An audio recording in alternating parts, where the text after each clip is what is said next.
So oftentimes what we hear from clients or patients is, okay, well, I worked on the core activations, I've worked on strengthening my core, but I'm not quite sure how to like integrate it into a movement such as a squat, a deadlift, or whatever that is.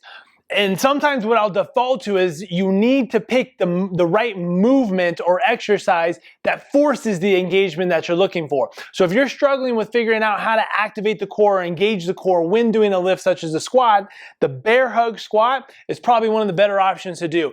Very similar to a goblet squat, you're basically putting yourself in a position in which your body has no choice but to activate.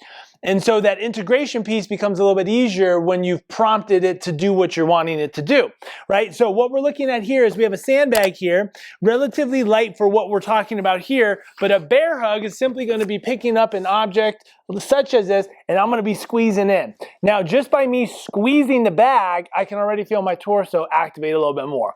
Because it's in front of me, I'm in a forward weight displacement, again, forcing more of that activation pattern. And as I start to squat, then I'm forcing my body to maintain the pattern. If you got to know the squat pattern first and foremost.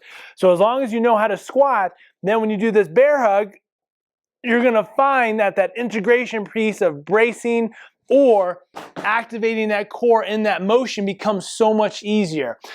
So bear hug squat, goblet squat, double front rack, a lot of those I biasly move towards because it does what we're intending to do without having to think too much about it.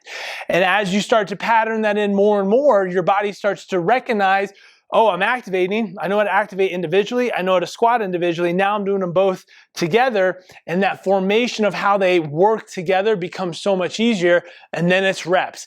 Increase sets and reps, increase weight with more sets and reps.